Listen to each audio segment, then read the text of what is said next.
You're listening to this podcast, so I know you've got a curious mind. Here's a helpful fact you may not know yet. Drivers who switch and save with Progressive save over $900 on average. Pop over to Progressive.com, answer some questions, and you'll get a quick quote with discounts that are easy to come by. In fact, 99% of their auto customers earn at least one discount. Visit Progressive.com and see if you can enjoy a little cash back. Progressive Casualty Insurance Company and Affiliates. National average 12-month savings of $946 by new customers surveyed who saved with Progressive between June 2024 and May 2025. Potential savings will vary. K-pop Demon Hunters Haja Boys breakfast meal and Huntrix meal have just dropped at McDonald's. They're calling this a battle for the fans. What do you say to that, Rumi? It's not a battle. So glad the Saja Boys could take breakfast and give our meal the rest of the day. It is an honor to share. No, it's our honor. It is our larger honor. No, really. Stop. You can really feel the respect in this battle. Pick a meal to pick a side. Ba-da-ba-ba-ba. At participating McDonald's while supplies last. We are here. Is this thing on? What do you guys like in my new background? What do you think of that? It is awesome. I like the fact that the 1975 chic. I was going to say, did you just travel back in time? The feds put you up in an undisclosed location. Finally. OG is remote today, but that does not stop us from saluting our troops because we do that every Monday. By the way, did you guys have a good week off? Fantastic week off here. It doesn't feel like a week off. It feels like same. Well, that's because you're in the undisclosed location where the forest fires seem to be changing your vacation, OG. Oh, man. Yeah, it's fantastic. They've been changing my my vacation for about 4 or 5 weeks now. Yeah, good times for everybody in the northern climates. Thanks, Canada. Thanks for that. And they're supposed to be the nice ones. And, you know, our troops can protect us against a lot of things. They can't protect against the smoke. We need a bigger wall. That's a bummer. I was going to make a wall joke, and I'm like, nope. No, that will not go over. A whole bunch of those Connex boxes or whatever. What did they do down in Arizona that they decided wasn't as sturdy as they thought? Now they're trying to sell them back. Let's do something very sincere instead, gentlemen. Raise your mugs because we're going to salute our troops like we do every Monday here. If you're new to the Stacky Benjamin Show, here's to the men and women protecting our country. On behalf of the men and women at Navy Federal Credit Union and those of us making podcasts in our mom's basement, here's to our troops. Cheers. Let's all go Stacks and Benjamins together for another 8 weeks, shall we? Thanks, everybody. Here's the song that we'd like to do for all the younger set of people, the teenagers and what have you. This one's called Vacation's Over. Vacation's over. It's over. It's over. Live from Joe's mom's basement, it's the Stacking Benjamin Show.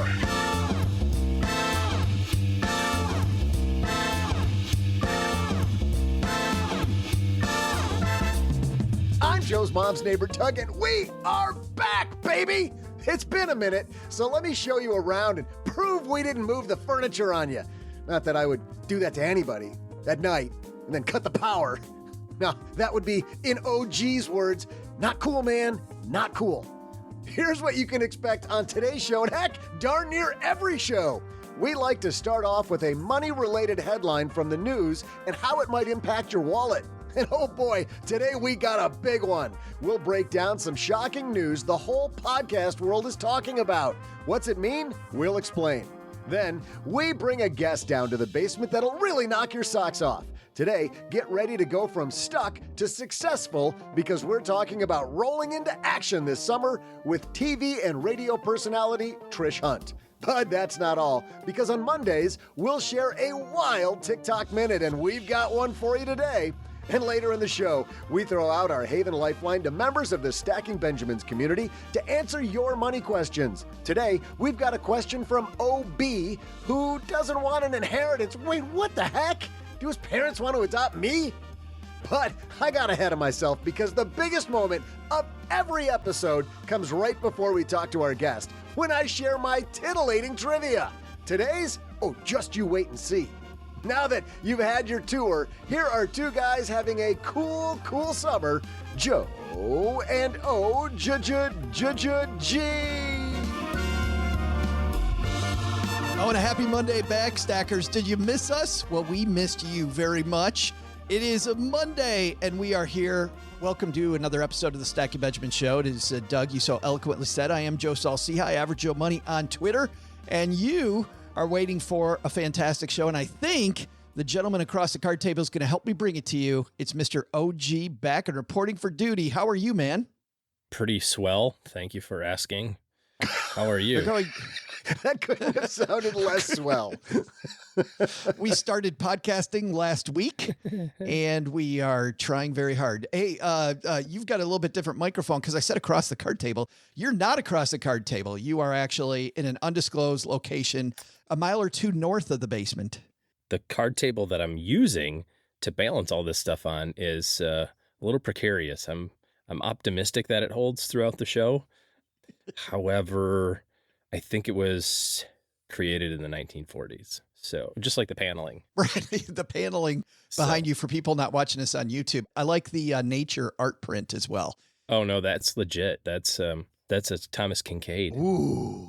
Wow. Esque picture. It's just out of Thomas view. Kincaid-esque. And given the paneling, I was sure that was going to be a Velvet Elvis print. So I'm a little bit disappointed that it's Thomas Kincaid, but that's some fine stuff. No. Doug. Oh, look at that. It's Thomas Kincaid-esque. I see. Thomas I don't know if you're- Kincaid-esque. It evokes thoughts of. Yes, it does. It does. Yes. Well, we're evoking thoughts of having a financial podcast here, guys, because we've got Trish Hunt. She has an amazing and very compelling story. She used to work for a certain mouse in Orlando as an executive, and now she helps people get unstuck. And there was a big reason she was unstuck. We'll let her tell her story and tell you how you can get moving if you feel like you're, as we say, in the weeds with your financial picture, with your job, with just life in general. But before that, a big headline that hits us hard, OG. But before that, even if you're new here, it's time for orientation, people, because before we start every show, we have to explain this to you. I had a breakfast mentoring meeting yesterday with a young woman who was just amazing. She is graduating from college with a degree in wealth management, and she reached out hoping for some pointers. And listen, if somebody's in Texarkana and wants to go into this beautiful field of personal finance and helping people get their money together, that is incredible. But even more incredible is how she reached out, how she was trying to network. And I was having a discussion that finding the right person and avoiding the wrong person for a role, that's what can make or break an organization. And we just don't see that many qualified people. So how do you find them? Well, Indeed sponsored jobs is a boost whenever you need to find quality talent. If you're hiring, Indeed is all you need. You can stop struggling to get your job post even seen on other sites. You'll match with quality candidates with Indeed's sponsored jobs. Get matched with and hire quality candidates who can drive the results you need. Reach candidates who meet your specific criteria like skills, certifications, or location. It drives me crazy when I'm matched with all kinds of people who aren't a fit. I don't have that kind of time. People are finding quality hires on Indeed right now. In the minute I've been talking to you, companies like yours made 27 hires on Indeed, according to Indeed data worldwide. Sponsored jobs posted directly on Indeed are 95% more likely to report a hire than non-sponsored jobs. Spend less time searching and more time actually interviewing candidates who check all the boxes. Less stress, less time, more results. When you need the right person to cut through the chaos, this is a job for Indeed sponsored job. And here's what's cool, stackers.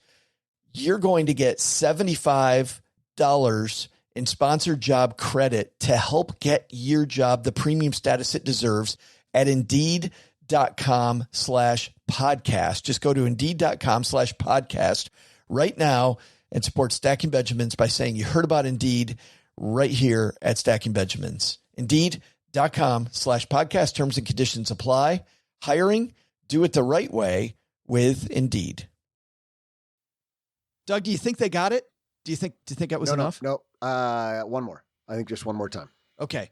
We're at the halfway point then, new people. Sit back down because we have this.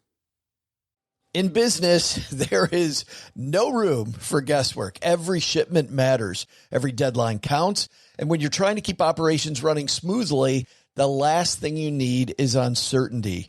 That's why reliability is at the core of USPS Ground Advantage. From the moment your package is first scanned in, it moves through a secure nationwide network, aiding in a timely and accurate delivery. You get near real-time tracking so you can keep up with your shipments. And with affordable upfront pricing, there are no hidden fees or surprise surcharges to throw off your cost sheets.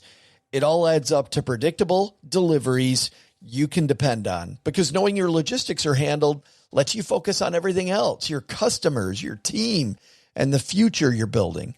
Visit USPS.com/Ground Advantage to start shipping with confidence. USPS Ground Advantage. We mean business. That's orientation right there. We've got OG, we got Doug, we got Trish Hunt, who's upstairs talking to Mom right now. So let's get our headline to you. Hello, darlings. And now it's time for your favorite part of the show, our Stacking Benjamin's headlines. Big announcement, OG, from sadly from a company I use. This is Dear Stitcher Listener. The Stitcher app and website will discontinue operations on August 29th, 2023. Please make sure to export your shows before that date. How? Visit settings, and it tells you how to on a different channel. And if you're not familiar with what Stitcher is the app that I use to listen to podcasts. It seems that their parent company, XM, has decided to focus on other things. They're shutting them down, OG. So if you're listening to us on Stitcher, you want to make sure you sign up for us on a different channel. That's it. Do you Stitcher? No. That's probably why they're shutting down. Right. I don't use them either. Exactly. We couldn't get the big OG and Doug We were money. the difference maker. I love when they say focus on other things. It's like when somebody gets canned, they're like, he left to pursue other opportunities. No, he didn't. You booted him out with a single cardboard box. He left and he's pursuing other opportunities. Not two. He left and. Isn't the phrase he wanted to spend more time with his family? I think Stitcher wants to spend more time with their family. That's it. All the other apps that have gone bye-bye want to spend more time with them. That's big. If you listen to Stitcher, that's definitely big. We asked people in our Basement Facebook group what they use. A lot of people said that they use Overcast. Some people use the native app. The one we hear over and over, people using the Google app have had a real struggle with that. So we recommend not using that one. I've used Castbox before, which is what's wrong with just nice. the Apple podcast app? Well, if you're if you don't have Apple. Yeah, if you're on an Android, the Google app is not the same. If you're on the Apple devices, the Apple native app is pretty good. But I actually want to bring this up, not because of the fact that our Stitcher listeners need to know that we in that app are going to go bye-bye in that channel. So you want to resubscribe to us on a different channel. What I truly wanted to do, OG, though, is, in an up and down economy, and as things are changing very quickly here after all of the stuff we went through with the pandemic, companies shut down from time to time. Heck, even before the pandemic, companies shut down from time to time. If your company's shutting down, if you have any clue, OG, that you think your company is going to shut down, what financial moves should you begin thinking about and begin making right now? Like besides dusting off your resume? Yeah. I mean, that's probably the biggest one, right? Is think about what are you going to do for work? Yeah, and even to your point, the resume is not as important. If you haven't changed jobs in a long time, the resume is nothing anymore. It's all LinkedIn and networking. Yeah. We talk to people sometimes that are thinking about either their own job change or, with downsizing and the layoffs and stuff that have happened over the last couple of years, it's affected a number of people. And I think the biggest piece of it is just to bolster that emergency fund so that you've got enough to sustain making a longer term decision. If you only have 2 weeks of cash in your bank account, you're going to have to be forced to make a decision very quickly around, what am I going to do for the next 2 weeks? Whereas if your emergency fund is 3 months, you have a much longer runway to make decisions and find different opportunities and that sort of thing. So you can do that by either obviously starting to save cash, being aware of it in advance and saying, I can see the writing on the wall. I need to direct some more savings toward my emergency fund. Or if you have an investment account, you can kind of downshift some of those investments. We think about your different types of investment buckets, if you will, around like kind of a tier. So once your cash reserve is full, you want to kind of overflow that into your brokerage account, right? And so you can turn that around the other way and say, well, if I don't have enough emergency fund. I can take some from my brokerage account. And I would do that as soon as you know that there's some sign of trouble, because you don't want that to coincide with a down market or a downer market, like it's more down. Yeah. And, not have the flexibility or the cash. What do you say about Thomas Kincaid-esque, down market-esque, yeah, shifting-esque? Yeah, because that's what happens. It's like the opposite of this is when the economy is doing well and the market's doing well, and people say, well, I don't need an emergency fund. And it's like, no, the emergency fund allows you to be invested. That's the trade-off. And it feels like you're giving something up by having a bunch of money sitting in cash. Well, maybe not as much anymore because you're getting some decent cash rates right now. But the economy is doing really, when the economy is doing really well, you feel like I should be dumping this money in. I should be kind of lean and mean type of stuff. It's like, well, no, that's the time to have the emergency fund, because you don't want to be trying to develop this thing while the market's taking a crap, because that's also the time when all the layoffs are going to happen. It's like all of the bad stuff happens at the same time. You don't really hear of companies laying off people when stock prices are through the roof and profits are through the roof and the economy is doing really well. Except Stitcher. Yeah, except Stitcher. I think job number 2 is to take out your benefits handbook, the list of all the benefits you have, and see which one of those benefits are things that you truly need to continue with, because you're going to have to find a way to pay for those things. As an example, the big one, of course, is your health insurance, right? So COBRA pricing versus pricing on the open market. That seems to be, OG, a wide range of options there, and something you probably need to get your head around if you've never shopped health insurance before. If you don't know the real price of your health costs, you're in for a real big surprise. Business owners and entrepreneurs and self-employed people know the actual cost of health insurance. Your company is required to provide you with the option to continue the coverage, but at your cost. Maybe they subsidize it, and a lot of times there's packages that your employer will give you, in terms of layoff and that sort of thing. But if it's just an outright shutdown, they go, we're out of money. The insurance company is going to continue it, but you're going to be responsible for the total cost. And it's probably more than twice as much as what you're paying. Again, back to that emergency fund component, there's going to be some pretty wild swings in your budget, if you're responsible for all of those costs. It's a great point, OG. And another thing to think about with emergency funds, I know you'll hear a lot of advice, 3 months or 6 months, and people sort of blithely throw out a number like that, but you kind of have to do some calculations on your own budgeting, your own cost of living, the cost of COBRA or health insurance, not the smallest component of that. But I used to tell people, think about how long you think it's going to take to replace your income. That doesn't mean find another job like the one you have now.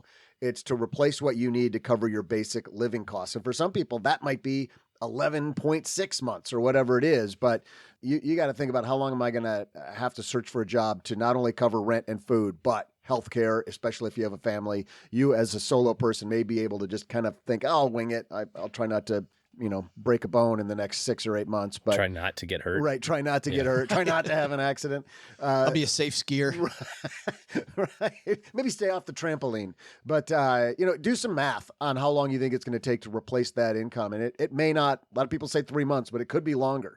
So put some pencil to paper on that one.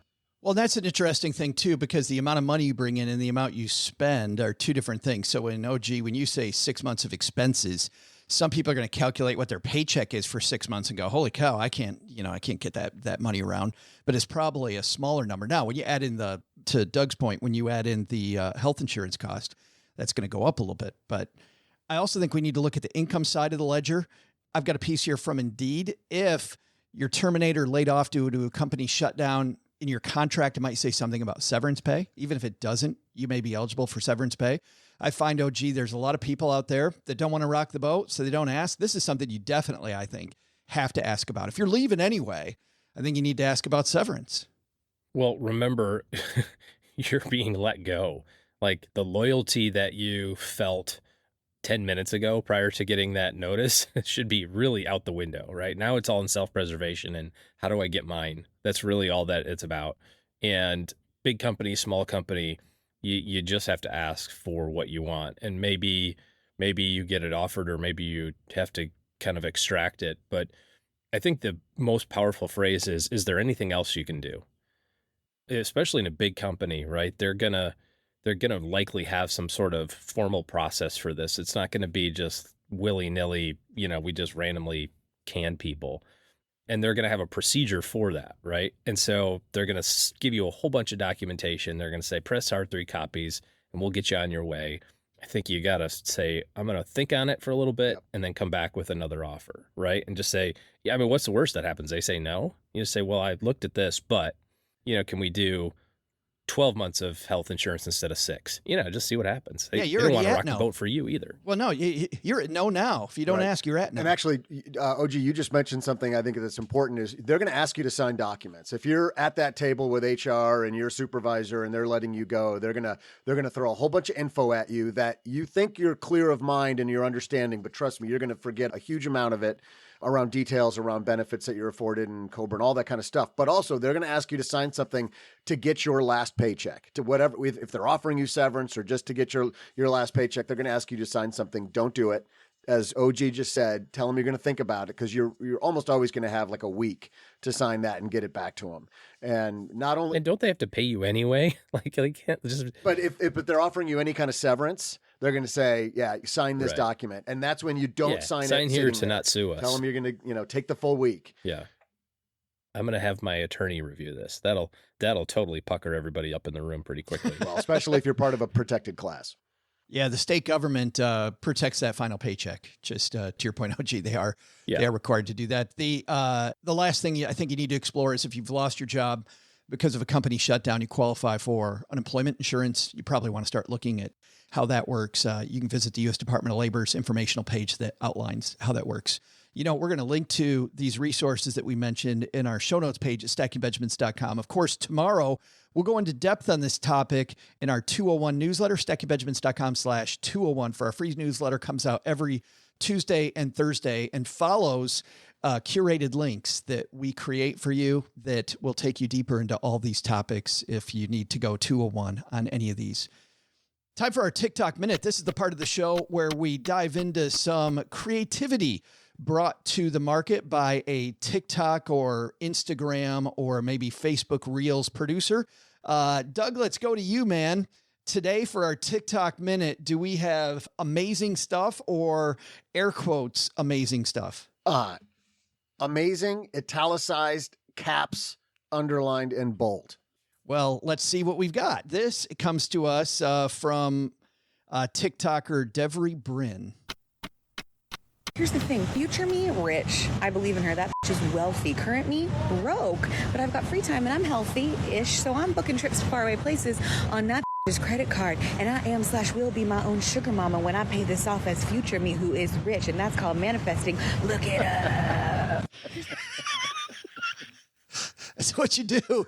You use that future me's credit card. It's amazing, OG. Future me's going to pay it off. I like it. What was that book that was big was it in the 90s, guys? That was, Oprah had the person on, like, if you will it, it'll happen. The Secret. Remember The Secret? Yes. The secret is you just manifest it. So, hey, she's got that down. If you can see it, you can be it. I walk into the Lamborghini dealer. I'm like, no, I'm future me with a credit score that's way higher than 520. Way higher. Just imagine with me. You don't need me to make a car payment this month. I'm future me. Yeah. Ask them for the money. That's so good. I'm going to be my own sugar mama. Kate from our team found that. Thanks, Kate, for that. If you've got a TikTok minute, send that to me, Joe at stackingbenjamins.com, and we'll see. For people that didn't see the video, follow our link at stackingbenjamins.com. You'll see she's got like a martini glass. She's guzzling the thing. She is manifesting something. All right, coming up next, Trish Hunt has a heck of a story. She is a television and radio personality, also has been an executive with a few companies, but the one you may know is the one that is head up by a mouse in Orlando. She worked for that company for a while. She, though, today is here to talk to us about going from stuck to unstoppable. She had an incident in her late 20s that could have made her stuck, and I think makes a lot of people stuck for life. She'll explain that and more. But before we get to that, OG, I think you've got a trivia question for us. I actually don't know what to do here. Is there a script or something I'm supposed to have of some kind? I mean, Trivia. Let me think of something. How many boxes of cereal does my kids go through on a weekly basis? There you go. Yes, that's today's trivia question. How many boxes of Cocoa Krispies do my kids go through on a weekly basis? There's my trivia. How's that? Is that what you had in mind? What the hell is happening? I have no idea. I think I threw it to the wrong person, Doug. Was I not supposed to do that? There are professionals for this, Joe. The writers are on strike. It is what it is. Doug, might you have a trivia question for us? It might be slightly better than that one. Hey there, Stackers. Let's put it on the I'm spot. Joe. What am I supposed to do? You're supposed to do this, just like I'm about to do it. Hey there, Stackers. I'm Joe's mom's neighbor, Doug, and man, do I need a break. I know it was our week off, but I have got to get away from all of these people enjoying summer. I mean, how much grilling and mowing can one man do? Here's what I'm thinking I'll do for our next break. I plan to head north and go camping where I can explore the wilderness and get whisper close to wild bison. I bet they like it when you pet their calves. Not their lower legs, but their babies. I can see it now. I'll name him Bucky. I wonder if he'll like pork skins. Hey, everybody likes pork skins, right? The park rangers are probably going to highlight what a true protector of wildlife I am. I can see the headlines now. Maybe they give me like a medal. I can show Joe's mom or something. That's a good lead into Trish Hunt, huh? That's getting unstuck. Let's uncork some trivia for you. I thought about the bison because, yeah, looking at this holiday calendar Joe's mom got me, turns out that absolutely nothing happened on this day in history. Well, I mean, all except for back in 1890, the 44th state joined the United States. It's the least populated state, so I'm fairly certain people just said, what, like another one? 43 wasn't enough? But no, we went ahead and added them in too. It wasn't all bad though. The Oregon Trail did pass through parts of this state, so that's cool. So what U.S. territory became a state on this day in 1890? I'll be back right after I leave a trail of pork skins for the bison.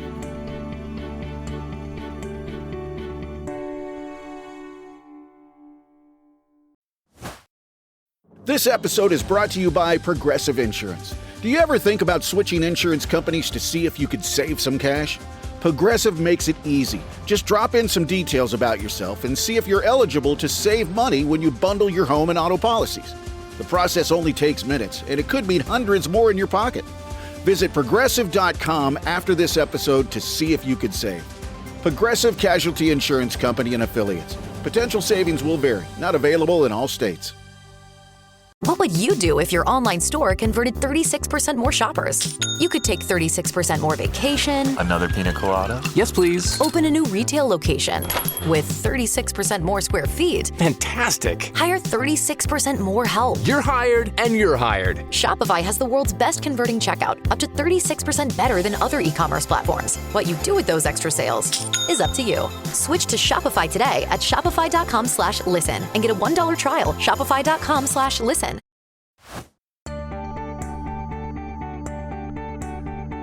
Hey there, Stackers. I'm footprint lever and Discovery Channel survival expert, Joe's mom's neighbor, Doug, and we're talking about the biggest news that happened on today's date in 1890. The least populated, and in one man's opinion, the most overrated territory became a state. Hey, don't blame me when you hear the answer. I'm a man that appreciates certain urban areas. And yeah, sure, you've got all those mountains and prairies and sunsets, but whoop-de-doo, I get enough of that stuff on my screensaver. My question was, what territory became the 44th state on this day in 1890? The answer is Wyoming. Maybe our guest today can get that state unstuck and build some theme parks or like mega malls or something. That's right, it's time to talk about the power of intentional decision-making with Trish Hunt.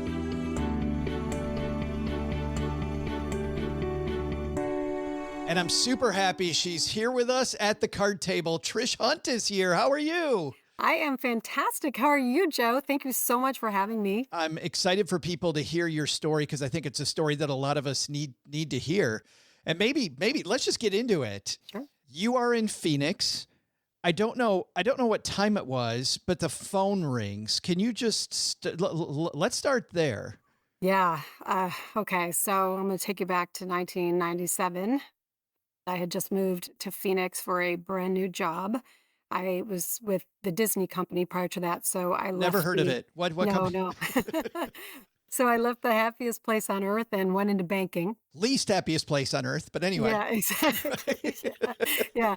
So it was supposed to be an exciting time, in our lives. And sadly, in that process, my husband and father of my two kids at the time, who were 2 and 3 years old, died in a car accident unexpectedly. In that moment, I had just turned 28, and we're obviously going through quite a bit of change anyway. And in that moment, I was just, holy mackerel, what just happened? And I was supposed to start my new job. I still remember November 17th, and it was, the end of October. I called and said, this happened, I was actually supposed to start November 3rd, and then I asked for 2 extra weeks. I think I started November 17th. So I was just, got into a situation that life sometimes, serves up to us. And in that moment, it was a very quick choice that I had to make in terms of, how to move forward. And I didn't have the luxury of sitting around and feeling sorry for myself. And I had to make a very important decision pretty quickly to say, this cannot define me. It cannot define my children and our lives. And I just had to start moving. And I grew up a certain way. I had to grow up with a little bit of grit and a little bit of attitude, if you will, to move forward.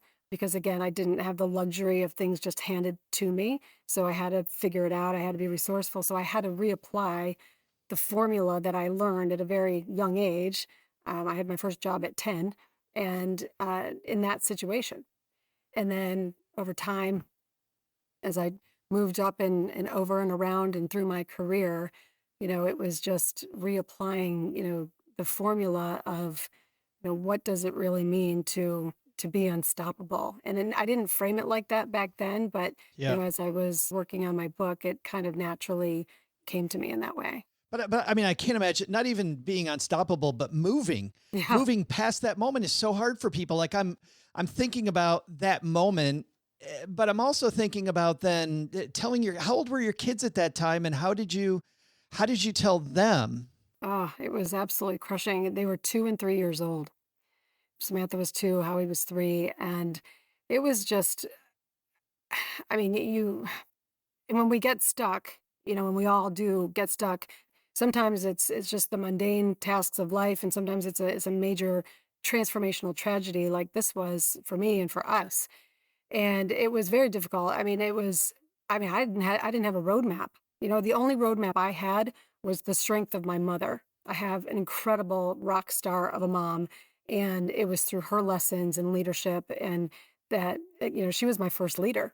I learned so much from her growing up. That's the only tool that I had to apply. And now we're in Phoenix, Arizona.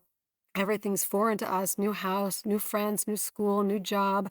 I had one aunt, my mother's sister, that I hadn't seen in 20 years. And she and her husband, my uncle, came to my rescue. In terms of just the support, because my family was all back in New York. Yeah. Everybody's working, everybody's grinding it out. Nobody has the resources to just stop what they're doing and come rescue me. So it was difficult. I remember sitting down with Howie and Samantha on the floor. We were Indian style. We're holding hands, and we did this often. We had family meetings all the time, and they hate family meetings now. They really do. But in that moment, it was just, it's so breathtaking to even think back on it, just telling them that their father was in heaven and an angel looking over them, but he wouldn't be coming. At that age, did they even get it? I couldn't imagine even understanding what the heck's going on. Yeah, no, Samantha, was obviously, they're 14 months apart. Howie was on the cusp of turning 4. He actually turned 4 2 weeks after the accident. And he has a very sophisticated mind and brain. Even back then, he definitely grasped it and internalized it differently than Samantha did. And she was a young 2-year-old. And so she didn't turn 3 till the following January. But she's just such a sweetheart. I just thinking back about it, and just that little innocent face and those feelings, just, it tears me up. And then over time, so I got a certificate in thanatology, which is the study of death and dying, Oh. because I needed to figure out how to grieve, but most importantly, I had to figure out how to help my children grieve. And what I learned was it's definitely not a linear process, at least for me, it's not. And you come in and out of it all the time. I still do. The grieving process changes as the years go by and as they got older. And then questions started coming, like whose fingers and toes do I have? What was daddy, like all this kind of stuff. And so I had to learn that. And as a single mom, a working mom, I didn't have time to really grieve. I did years later, but it took me a very long time. Yeah, you said that you immediately had to get the kids in daycare so they had some sort of normalcy, and to your Yes. point, you had to get things moving. But what's interesting is that we're talking about being unstoppable and about getting moving because as you know better than most, people get in this loop where they can't move past it. They stay there. However, what I found really interesting is that you have said that it's okay to pause, and you probably need to pause. And I think, when I was a financial planner, Trish, I would see people would have loved ones, spouses pass away, and they would try to bury themselves in busy work and bury themselves. And you did the opposite. You journaled, you went hiking, you talk to me Yeah. for a second about the pause to get unstuck. Yeah, and I found in that moment how important that moment was to pause. And I didn't really know what I was doing then, but now, hindsight, it's always 2020. So what I did was I really wanted Samantha and Howie to just have some stability and some normalcy. But selfishly, Joe, I need space. I needed just to sit there in my own space and figure this out and not think. I mean, there's so many different emotions. Just a roller coaster of, oh my God, what's next? How am I going to put food on the table? How what am I going to do for daycare and for help? And how am I going to do this alone? I'm a working mom. All these things. So for 2 weeks, I dropped them off at daycare.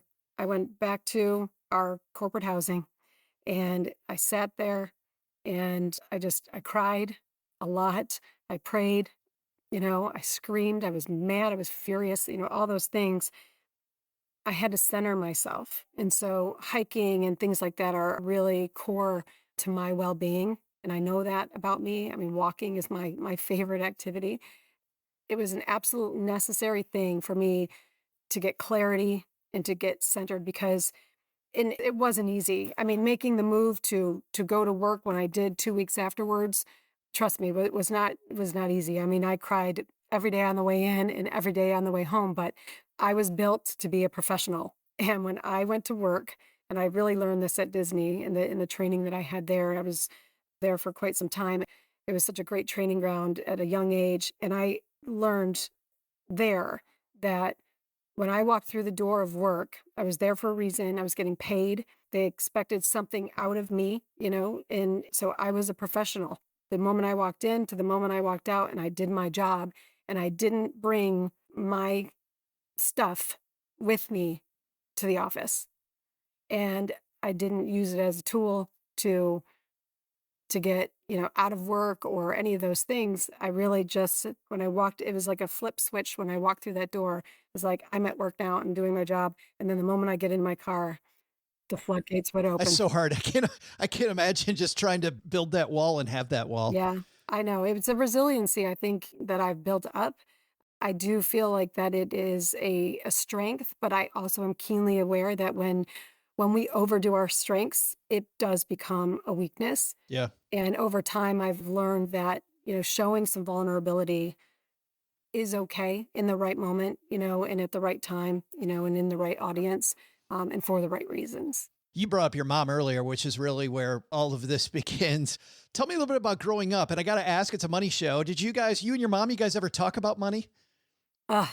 So listen, I mean, that woman is a rock star. I mean, she had 3 kids by the age of 20. So my brothers and I are boom, boom, boom. They're not even a year apart, my 2 brothers. And then I came just over a year later. And so, she was always just hustling. But, my parents divorced when I was 10. My mom, she worked several jobs. She put herself through college. She has a couple different degrees. She put us through college. I didn't even want to go to college. So she dragged me by my hair, to get me there. And we all three went to the same college. So it was easier, on her. But Yeah. I mean, I grew up in a way where we didn't talk so much about money. And I think this is a really strong point for people to get. And she was very aware of what she had and what she did not have.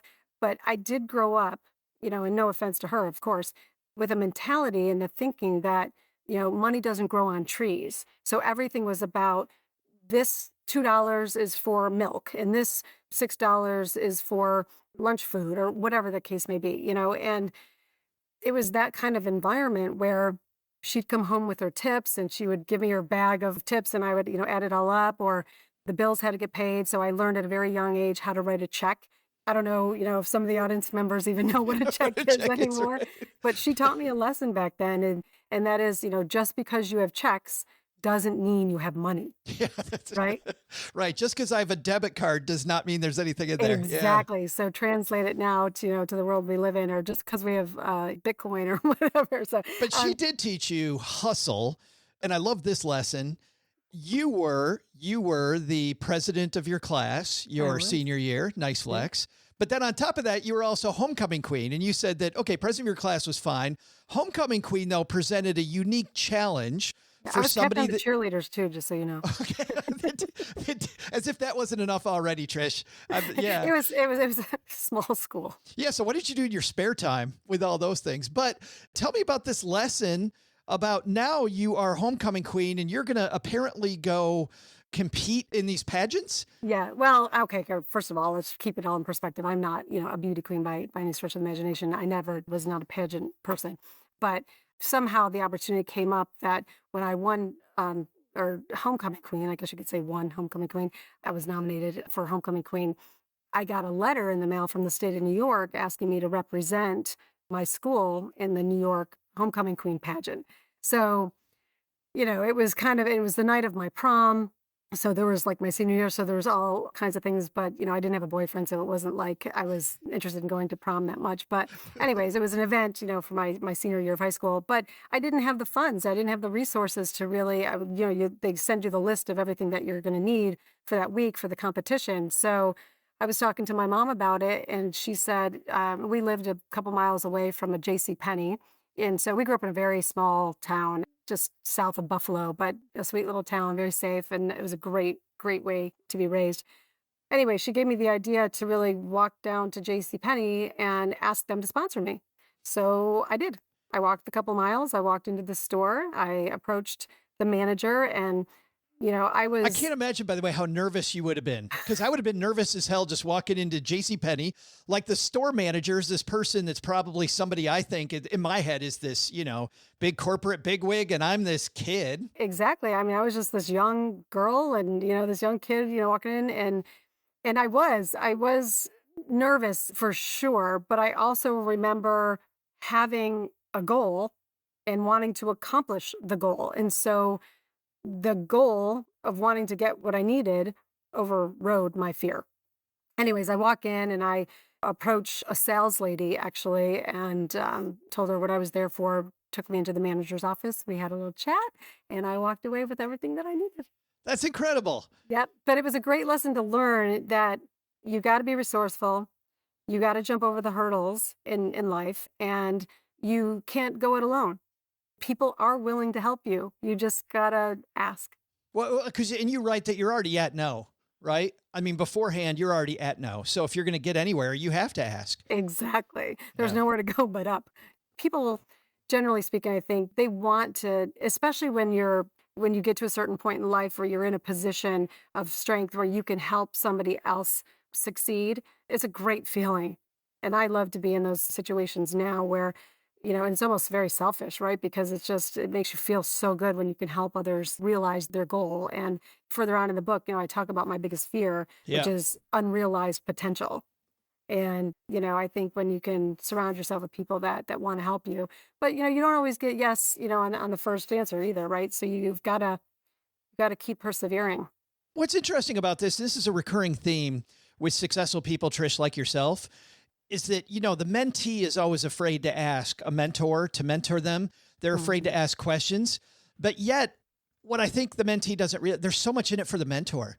Like, there's just so much in it. Like when a young person asks me, says, hey, how do I do the thing? How do I make a podcast? How do I, you know, get better with money? How do I do these things? Like, there's so much in it for me to say yes. I think that realizing the person on the other side of the table is as interested in this as you are. And if you're, by the way, if you're somebody with some expertise and you're saying no, you probably have no idea all the cool crap that happens when you say yes to those opportunities.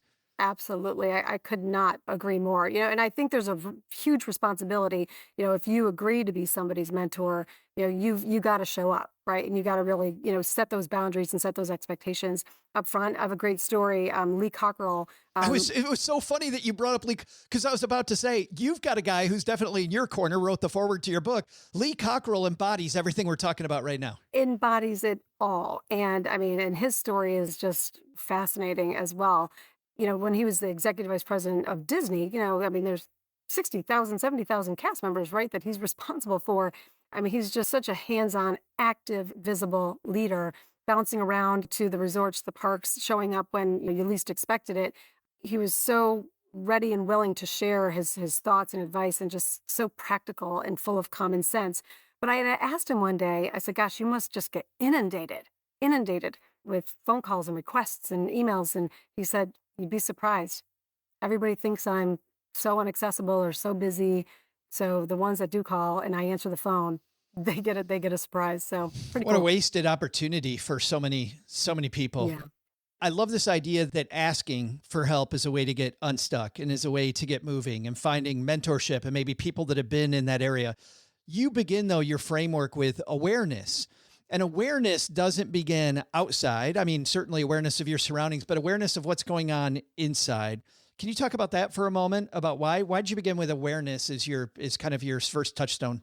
Yeah, absolutely. You know, I think this world is just getting more and more intense, right? I mean, it's always the hustle, the grind, the this, the that. We start our days like reaching for our phones and just jump right into the drama of life, right? Everybody else's drama on Facebook and Instagram and everywhere. And we don't just start our day so intentionally full of awareness to say, okay, you know, what are my goals today? What do I want to accomplish today? What does a good day look like? And those things, and get really centered first and foremost about just our day and what we want it to look like. And then we allow all the distractions in life to come at us. And then as we go throughout our day, we don't accomplish what we thought we would. But if we are aware and if we pay attention to that vision of what good looks like in that moment of today, then we can measure ourselves at the end of the day to say, how'd I do? Did I let the distractions of the day get in my way of accomplishing my goals?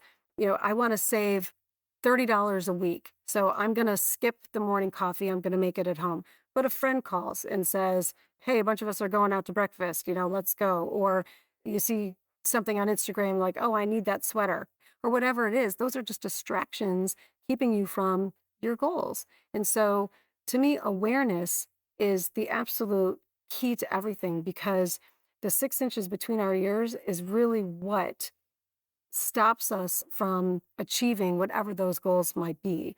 And it goes back to what I was saying earlier around mindset. I grew up with the mindset that money doesn't grow on trees. So you could take that two ways.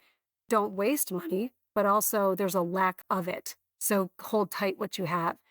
And over time, as I've evolved and become, you know, my own person and, you know, a mature adult, I don't have that thinking. I do believe money grows on trees, meaning that I am mindful and am a good steward of my finances now. Took me a while to get there, trust me, but it also that the world is abundant. And if you have a vision and you have goals and you write them down and you work towards it, then you can create an abundant life. You create your money tree. Yeah. Yeah. And I like that. You know, there's a quote I think that stems from what you're saying, which is that, you know, money is not the object. Money's like the fruit that comes because of the other stuff around you, I think is a lot of what you're saying. You have one exercise. You've got a tactic that you use that will help our stackers bring this to life, Trish. And you call it start, stop, continue. Can we talk about start, stop, continue for a moment? 100%. And guys, I mean, this can be done in so many different aspects of life. It's such a simple exercise. You can do it alone, you can do it with a partner, you can do it with a team, whatever works for you. But stop, start, and continue is basically an exercise where you say, okay, this is where I'm at in my life. This is the current situation, but we know we got to get to here. So what do we need to start doing in order to get toward the goal? What do we need to stop doing because it's not adding any value and it's really distracting us from achieving our goals? Or continue to do, meaning you're doing it right now and it's a strength and you need to protect that strength, so it needs to continue. So whether you're planning your finances as an individual or as a family, or you're working with your kids and really developing their awareness and education around money, which I think is a whole nother topic and probably a whole nother book, right? But the kids that are astute, I mean, my nephew, Michael, 10 years old, he's so astute. He understands debits and credits. He understands when he goes to use his debit card, what that means, that it's just not going to automatically fill up, but he understands it. And I think when you start young like that, you have a better chance as you move through life. But the stop, start, and continue is just such a simple, great exercise to bring you back again to a state of saying, okay, I'm here. I want to be here. How am I going to get there? This is what I have to start doing. This is what I have to stop doing. And this is what I need to continue to do. So tell me the story about a guy doing this in the moment, Trish. You've got a guy in a you're in a budget meeting, and like any budget meeting you write, it's getting a little hostile. It's people are getting territorial about their budget. Well, yeah, because you just don't put numbers on a spreadsheet and think they're going to appear, right? There's got a lot of work. There's stories behind the numbers, right? So yeah, of course, it gets a little testy sometimes. So yeah, it was really interesting from my perspective too, just to sit back and watch this person getting really frustrated, where the conversation was going with the numbers, we're saying there on paper. And it was just getting to a point where he was getting a little condescending to the group in the room. And when you're in that environment, Joe, like you can just cut the air, right? Like it's just, it's so thick and you're like, ooh, goodness. Well, especially when somebody's starting to get sarcastic like that and get, Yeah. And when people think, hey, I'm working hard over here, like don't get on me. The numbers are the numbers. I didn't create the numbers, So anyway, it was a moment of clarity that came to him. And it was so great because he literally just took a step back and said, oh my God. He was like, all right, I got to take a breath. Sorry for being a jerk here. You could see it. You could see the transformation. You could see it. And to be so aware and in touch, because when you're working in a team like that and you got to rally people to a cause, that's not the way to get them to move forward by, bopping them on the head and telling them they're stupid or whatever. So for him to first recognize what was happening and to be so aware of that and then have the courage and the humility to stop, acknowledge the behavior, apologize for the behavior, reset the tone of the meeting so that it could be more productive on the back end was really key. I think that's the whole trick in life, no matter so many different scenarios and circumstances where when you are in control of your emotions and aware of your behaviors, you can really change the outcomes. I love how in this whole process, Trish, that that's on a micro level, on a second by second level, we can start, stop, continue. And then also, like you were explaining, on a macro level with our entire life, we can reset and begin our day. Think about how we do things better. This is just the beginning, guys, of the discussion to becoming unstoppable. I mean, we covered the stuff in the first 2 chapters. The book is From Stuck to Unstoppable, The Power of Intentional Decision-Making in Life and Leadership. And I think, Trish, it's available everywhere. It sure is. Wherever good books are sold, Amazon, Barnes & Noble. And I'm on Instagram if you want to come find me. I'm From Stuck to Unstoppable. Awesome. Or The Hunt. Yeah. Joe, thank you so much. It's been such a pleasure. Well, thanks a ton. And we will link to, by the way, not just the book, but also your Instagram and to the show and all the great work you do. I've got one last question, the most important question. Okay. One of the people that talks very fondly about your book at the Open is the co-writer of the song Cool Kids, which is a song. Every time I hear this damn song, Trish, it's an earworm, right? You either love it or you hate it, but it's an earworm. How do you know her? Oh my goodness, Sydney, she is such a dear friend. She actually posted my book on her Instagram yesterday. So sweet. Funny enough, as life would have it, so I live in Southern California and so does she. and we were at the same place working out, F45, Mark Wahlberg's place. Yeah. And we were, working out at F45. I don't know, we just started talking. We became friends. We have coffee, we're talking, we're chatting, whatever. I still don't know who she is. She knows, what I do for work. I know that she likes to sing, but it was COVID. So she was in the music business. Yeah. So my family was in town for Memorial Day, and my brother's like, we should just stay home and get some music or whatever. So I said, well, I know a girl who might be able to help us. So I text her and I said, my brother's in town, we wanted some music. I don't know what it's going to take, but do you want to come sing or It's like whatever? asking John Bon Jovi if he just stopped by and maybe play a little bit. It was so embarrassing. I mean, she was like, sure. She's like, you can talk to my manager. And I was like, your manager? What? And it's like, what are you talking about, your manager? So she connects me with her manager. And the next thing I know, I'm getting this fee amount. Yeah. And I was like, whoa. She's not playing in the corner at Panera. And, I was like, I thought she was at a local, coffee shop, just strumming her guitar, singing a song. And then he sends me the video to the cool kids. Joe, when I tell you I about imploded, I mean, I fell onto the floor. I was like, what? She is the cool kid? I mean, I remember driving kids around in the car when that was, popular. Yes. And talk about an earworm. Oh my goodness. Anyway, it took me an hour to recover. That's so before fabulous. I could get on the phone with her. And I was like, hello, Miss Humble, Miss Humility, Miss Billion downloads on YouTube of Cool Kid. She was hilarious. I mean, it was the funniest thing. Would you believe it all worked out? Her and her sweet brothers came over and they played for my family. Really? They stayed through the night, Really? dinner, everything. And it was just such a joy to get to know her brothers as well, and her adorable husband, Cameron, who was also, he was an all-star weekend band boy kid, Disney kid. Yeah. And he's a pilot now. But anyway, they were just absolutely precious. And it just further cemented, my relationship with Sydney, because we were grounded in the same values to begin with. We talked a lot about that kind of stuff, but just the way, her and her brothers just so sweetly came over, and they did get paid, but not the fee, not the fee, but it was so worth it. And I just adore her. She's on her way. I mean, that girl is so talented. Well, and just like JCPenney, if you hadn't asked, it wouldn't have happened. It wouldn't have happened. That's right. So everybody, and look at, life is like swimming through cement sometimes, right? I mean, Yeah. it just is tough.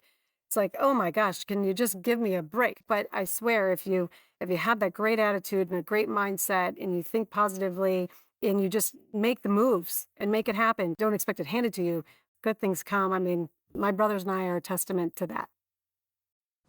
Hey, this is Pete the Planner, USA Today money columnist and host of the Ask Pete the Planner podcast. When I'm not fixing the weirdest financial situations you've ever heard of, I'm stacking Benjamins.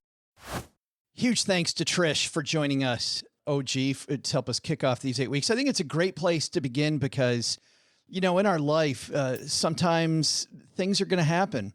And I like this idea that she had. You've worked with people who are going through grief, and the first thing they want to do is move, and you make a bunch of bad decisions, and then they get frozen because then they not only had this horrible thing happen, but then they also made some dumb mistakes, and then they learn the wrong things, and they do nothing, and they wallow in it. I love the idea that you got to take some time away, like Trish did.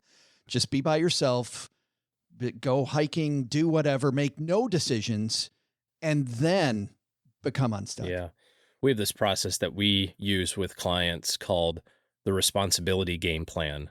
And it's really about thinking through all of these not so fun things that can happen and stress testing your plan while you're of relatively sound mind, because you can think through these things. It's still not fun. It's not exciting to think about your estate plan or think about, a loved one passing away or you becoming sick or injured for an extended period of time. But at least you can say, okay, how would this affect my plan, and what would be the things that I would need to do now or, then to make this an easier process. And if you think about it, without the stress of the actual event happening, you're going to make better decisions. You're talking about doing this ahead of time. Yeah. Like for people not where Trish just got that phone call, that horrible phone call, You're talking about doing it now while everything's okay. Yeah, and it extends to other things too. It's not just life and death type stuff. It's like, well, what happens if we get to Social Security age and, there's a deal where they just go, well, it's not as much anymore. It's half as much. Like, what do you do? Like, let's think about that today. What exactly tactically do you do? Do you just write down, you just start searching your brain for all the what ifs? What are the things that could go wrong? Well, we go through the major ones, right? You get hit by the bus and don't live. You get hit by the bus and live. And as you get older, what happens if you need some assisted care, either at home or at another facility? As you get older, how does that work from a monetary standpoint? How does it work from a, how you're going to make those decisions? Am I a person that says, no way am I going anywhere? I'm going to totally stay in my house for as long as I possibly can. That's great. Well, let's talk about that now. And what does that look like in terms of, we were working with a client, for example, that was building a retirement home. And we talked about this, and they decided to make the doorways a little bit wider to accommodate wheelchair access should they need it. You know what I mean? It's just like one of these things that you can kind of just think through and make decisions earlier on. Guys, when I used to do strategic planning with companies, we would do an exercise like this. And unfortunately, OG, for you, we would call it the crash the plane exercise. Yeah.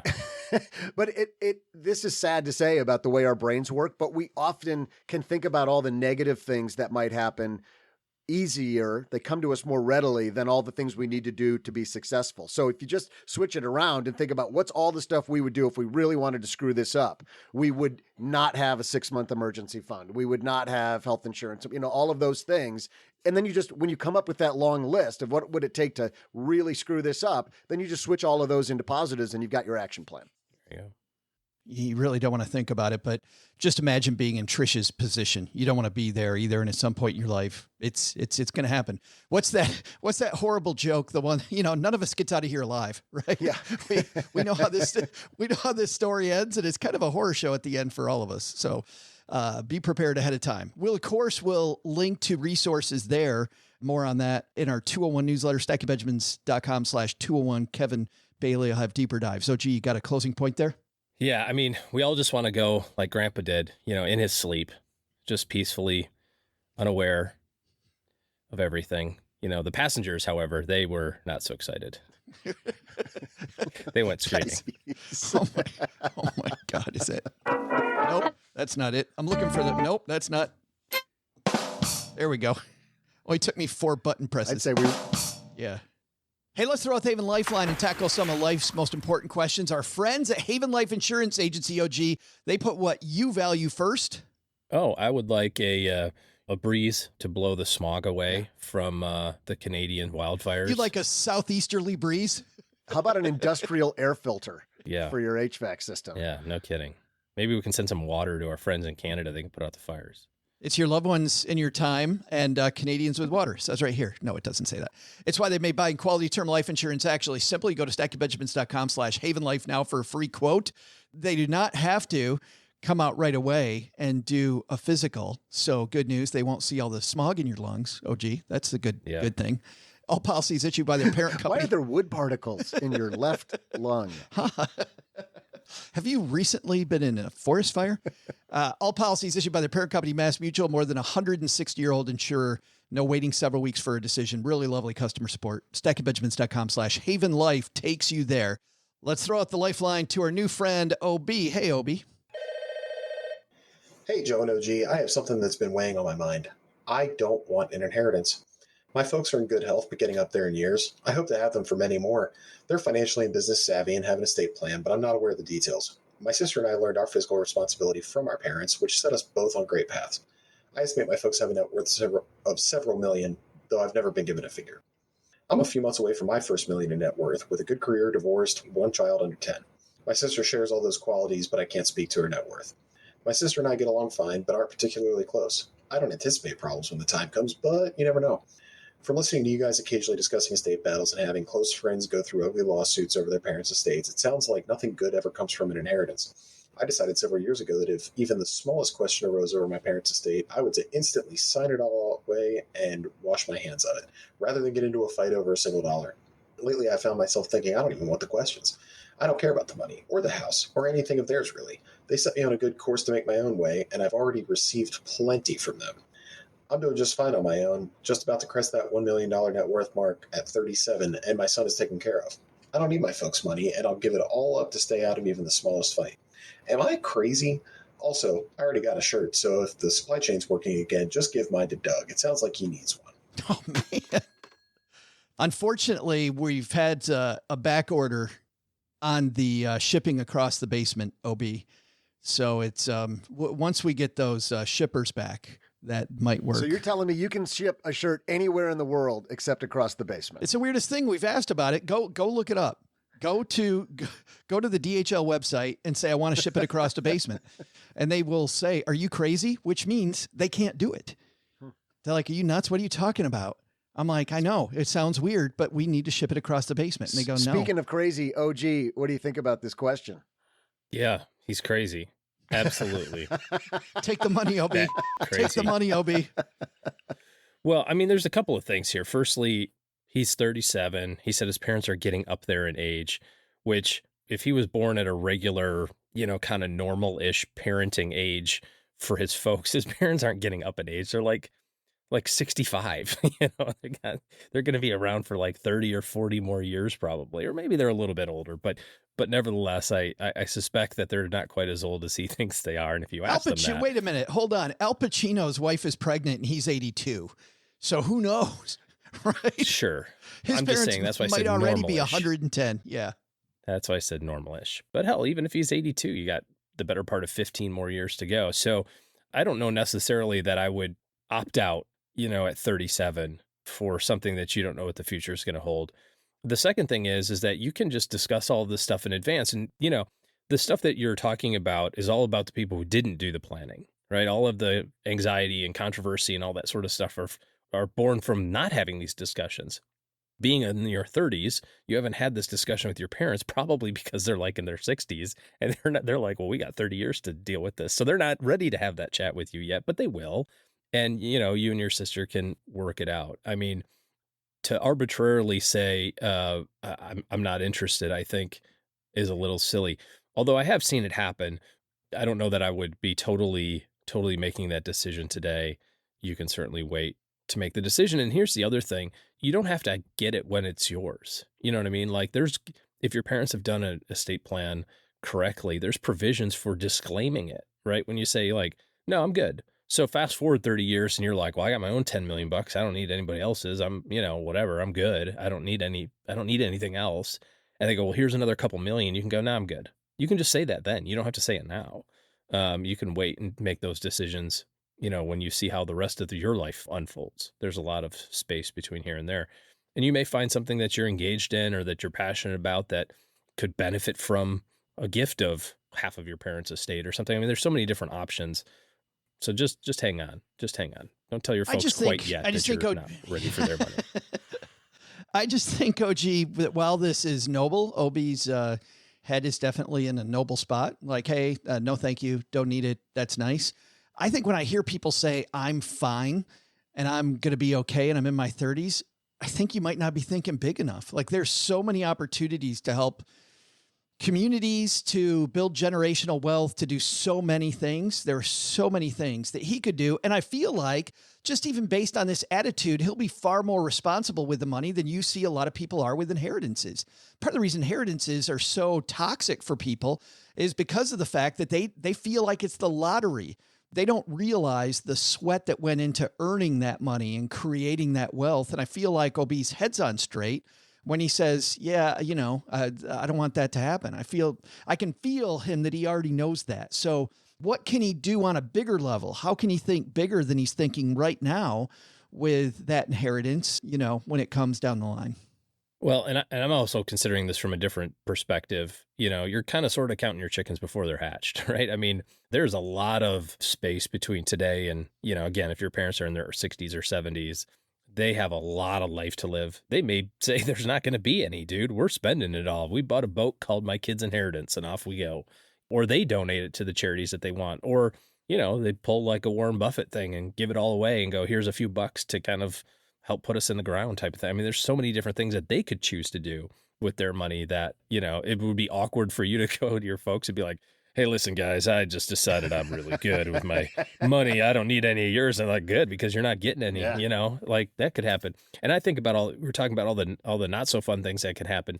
you're a lawsuit away from losing half of your money. You know, I mean, like, you're divorced already, so you already probably lost half of it. So there's hot take from OG.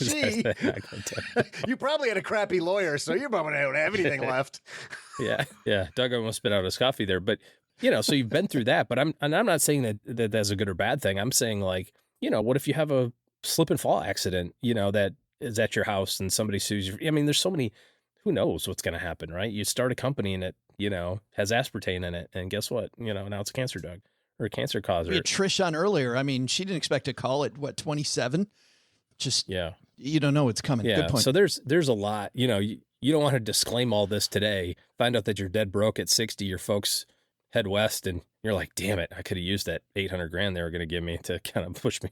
You know, I mean, who knows, right? So continue to make good decisions. Don't plan on in your plan, which I think is the important component of it. And if you're blessed with the opportunity to have to be in charge of other people's money, which is basically what this is, right? You'll make good decisions there too. So don't make a irrevocable decision today. Thanks for the question, OB. If you've got a question for us, head to stackingbenjamins.com/voicemail, and OG be happy to answer your question as well. And if, OB, you'd like my routing transit number to send your half of that inheritance over to me, that'd be great. I can send that to you as well. Yeah, put your money where your mouth is, buddy. You don't want it? We'll use it. We're happy to pitch in, right? Yeah, we'll take one for the team. Well, we're so happy that you're back here with us. And if you're brand new to the show, welcome to the Stacking Benjamin Show. Glad to have you along in the family. All I want to talk about today on the community calendar is the fact that we have this welcome guide because we are on many different channels. We mentioned YouTube, so you can see the undisclosed location where OG has the wood paneling behind him and the telescope and a telescope behind him. You can follow us on YouTube. We're on Instagram. We're a little bit on TikTok. We do live interviews on the Fireside app, which is an app that Mark Cuban is involved in creating, and a few other places. stackingbenjamins.com/welcome gets you to the welcome guide. Of course, we mentioned the 201, our newsletter where we curate the links on Tuesdays and Thursdays and much more. If you're not here for links, you're not here to follow us on social media. You're here because you need better help in your corner. OG and his team are taking clients. So head to stackingbenjamins.com/OG. That leads you to him and his team's calendar so that you can begin making better decisions. So, you know what's weird? I was thinking about this the other day, guys. The year's half over. It's half over. And if you've done nothing in the first 6 months, maybe it's time to get moving, because it isn't about what you know, it's about what you do. And so if you need that push, stackingbenjamins.com/OG. Joe, you always do that at the end of every show, Joe. You go through the whole thing. If you're not here for the links, if you're not here for the great guests, maybe you're here because you need somebody good in your corner. You never say, maybe you're here for the great trivia. Oh, maybe. You never do that. So that could be a reason. That could be why they're here. So let's do that again. If you're not here for the great trivia. Wait, I don't think I like the way that sounds now. If you are not here for the trivia, if you're not here for Doug, how about that? Yeah, I can add that to the list. Okay, maybe not. Yeah, it just rolls off the tongue. All right, that's going to do it for today. Coming up on Wednesday, we're going to talk about why our brains fall for scams. Even if you're smart, how do scammers prey on the fact that we are smart people trying to avoid scams? It's going to be an excellent episode on Wednesday. We'll see you all then. But to put a pin on this one, Doug, you always end every show by distilling it down. What are our takeaways from today's show? Well, Joe, first, learn from Trish Hunt and make changes now so you can live your life with purpose. Second, do you use Stitcher? Time to make the change. But even bigger, is your company shutting down? Time to figure out health insurance, your retirement plan, and to get that LinkedIn profile cleaned up. On second thought, do those things even if your company is not shutting down. You never know when news like this is going to strike again. But the big lesson?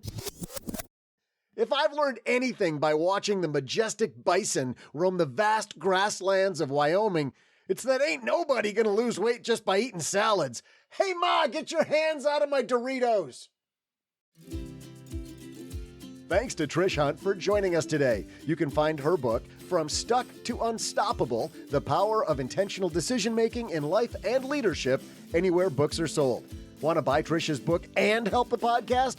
Buy the book using our Amazon link found in the show notes. It costs the same and only takes one extra click, and you'll help us be able to finally get that mic stand that's better than a stack of books. I almost forgot. Check out Trish's television and radio show, The Hunt with Trish Hunt on Biz TV.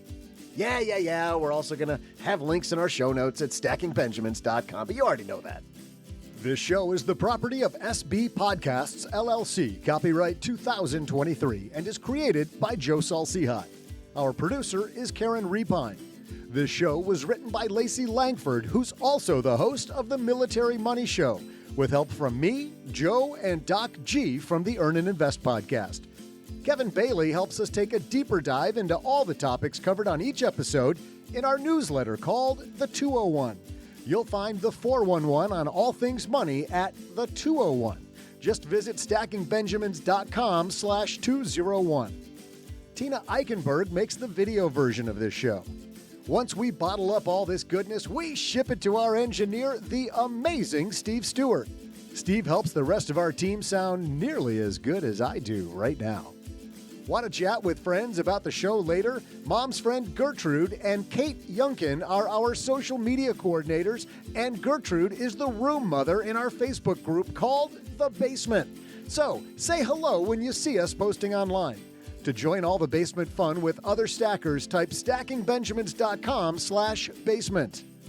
Not only should you not take advice from these nerds, don't take advice from people you don't know. This show is for entertainment purposes only. Before making any financial decisions, speak with a real financial advisor. I'm Joe's mom's neighbor, Doug, and we'll see you next time back here at the Stacking Benjamin Show.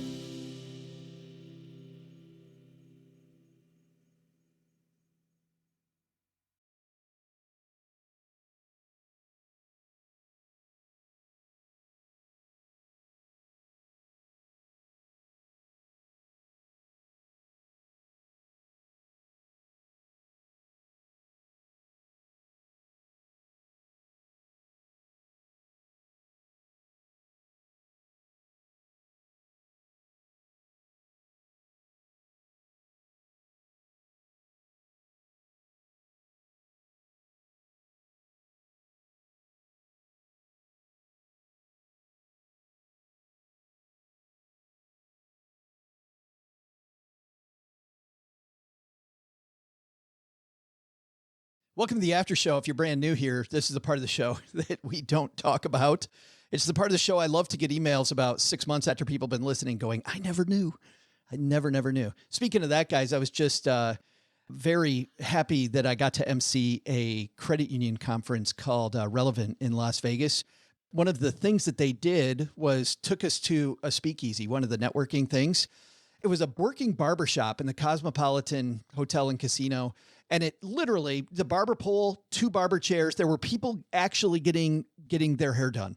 And you walk right by the people and the barbers to the back where it says WC. You open up that door. There's a men's room, there's a women's room, and there's another like utility door. You knock on the utility door. A dude slides the little slit open and asks for the password. And you go in and there is the most amazing room with a stage and a band. We had a DJ playing for this particular event that we were at, but that was amazing. So we got like a speakeasy of our show. That's kind of what we've got here at the end. If you were in that group, everybody else probably looked at you and thought, well, ain't no way they're taking us to a barbershop.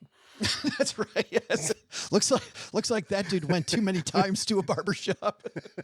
This guy's really good. He gets everyone. Yes. Yeah. You want the lifetime cut? Okay, I gotcha. Yeah. Never got to come back again. The lifetime pass. That's pretty cool, though. Yeah, it was super. But often here we talk about what we're watching on TV and on the movies, and I would play this trailer for you, but I have to tell you, I finally caught up with a movie that won the Academy Award for Best Picture a couple years ago called Coda. Did you guys watch the movie Coda? Oh, yeah. Loved it. You can't play the trailer because it's a woman who speaks, and she's the only member of the family with speech in a deaf family. So half of the jokes are them signing to each other. So on an audio only show, sometimes our trailers are already a little bleak. This one wouldn't have translated at all. Yeah. But man, what a movie. What a movie. It really is. And by the way, CODA, and this is something near and dear in my household, but CODA stands for Children of Deaf Adults. So that's where the title of the movie comes from. Well, kind of. Because, Doug, I got to the end and I realized at the end that CODA has another meaning in this movie. And that just, and it still today gives me just the, Yeah, I start getting goosebumps when I think yeah, about this. It's a really touching movie. It's really well done, well acted. I think it was one of the, I was going to say rare movies that deserved the best picture because sometimes they miss, right? But that one I thought they got right. It wasn't a big budget movie, but it just, it kind of gives you everything because you're going to laugh, you're going to cry, you're going to be motivated and inspired. It's good stuff. I don't know how much we can actually say about the plot because the plot, frankly, is a road you want to experience on your own. I agree. You really want to experience on your own. All you need to know is she really has this wonderful family. She's the only one. She spends a lot of time speaking for the family, and events just unfold. You haven't seen it? You're kind of looking like you're not familiar with this. Familiar in the sense that I knew it existed. Know it exists. Yeah. I guess. Didn't see it. You'd super like it. I don't know about you, but there's times when we've got, the family's in visiting or you're with a group of people and you're trying to think, what are we going to watch? Because you're not playing a board game or whatever. This is a movie that you could watch no matter who's in the room. And I don't mean to say that it's like Little House on the Prairie, all lovey-dovey, perfect, but nobody's going to be uncomfortable watching this movie. No. Everybody's going to get something out of it. Would you agree, Joe? There is a hilarious sex scene in the movie with no graphic nudity, but right. it just cracks you. It cracks you up. And I can't go into it. I wish I could talk about this movie. I wish I could. But Coda. You can't go into it in a sex scene? Yes. You guys watch anything interesting lately? No, nothing here. No, you're too busy avoiding the smog up there, OG. I did see that the new Jack Ryan will come out in a couple of weeks. Oh, fabulous. Already? Season 4, final season. I feel like the last season just came out. Weren't we just talking about the last? You sure you're thinking about Jack Ryan? It's been a couple, at least 2 years, I think, since the third season came out. Yeah. Oh, man. Sure. Time just flies. That's wow. Yeah. I feel like I just watched it. Yeah, so good. Yeah, I like that a lot. Every season of that has been fantastic. You know what I just started in on, and I'm only 2 episodes in, but season 2 of The Bear. I saw that that's out, and we are watching the latest season of Never Have I Ever, which Paula Pant and I both think is just hilarious. It's very funny, written by Mindy Kaling. So we jumped into that. And Doug, on your recommendation, I'm starting The Diplomat. Oh, yeah. Yeah. Cheryl's a little farther than me, and I told her you like it, and she's like, what does he like about the show? I'm on episode 5, and I don't love it. Wow. Well, she doesn't know that I have a massive crush on Carrie Russell. Oh, that's what she does. That's what she doesn't get. Who cares about the plot? Well, and also, I was a huge, huge fan of The Americans. I can't stop saying enough good things about The Americans. That show, I think, is one of the best sort of serial shows that I've ever, watched. I could watch it again. And this feels like a continuation of that in some respects. Oh, gee, I do know you've gone golfing lately, and I heard you played a really great round with Doug recently. Yeah, we played in Michigan at a pretty course that I hate and will never go back to. Oh, my God. So. This is a course that shows up on nearly every, Golf Digest, Golf Weekly, Golf Magazine, you name it. It shows up on almost every course nationally as one of the top 20, top 30 that you can play as a public course. All I heard is it's horrible, Doug. OG's like 2 stars, never coming back. It is horrible. Yeah, I'll never be back. Not going back. I mean, I didn't play particularly well, but didn't like it. Too gimmicky. Do you want to name the course? Yeah, it's Arcadia. Arcadia Bluffs, the Bluffs course, not the South course. There are 2 for people who don't go to Arcadia Bluffs, people. It's too gimmicky. Horrible course. Oh my God. This may start the biggest argument in our basement we've ever had for anybody who knows this course because it's just freaking unbelievable. I thought the course was in terrible shape. It was wet. The maintenance was awful. When you come from Texas, everything is wet. No, it hasn't rained up here, and God knows how long. People are complaining about how dry it is. And it was soggy wet, though. It wasn't wet, 6 o'clock in the afternoon. It shouldn't be. There was no sogginess. It shouldn't be standing water. I think there was one sprinkler head that was broken. There was one soggy spot. I seriously think, Doug, you overestimate the size argument this is going to create in the basement. Well, it's a big argument between OG and I. Yeah. Well, the last speaker at this conference was the former head of communications for Harley Davidson. And he's like, who rides motorcycles? And 6 people raised their hand. There were only 80 people in the room. 6 people raised their hand. He's like, wow. He's like, you guys are missing an opportunity. How many of you play golf? 20. He goes, why the f*** are you wasting your life on that? It's a fair question.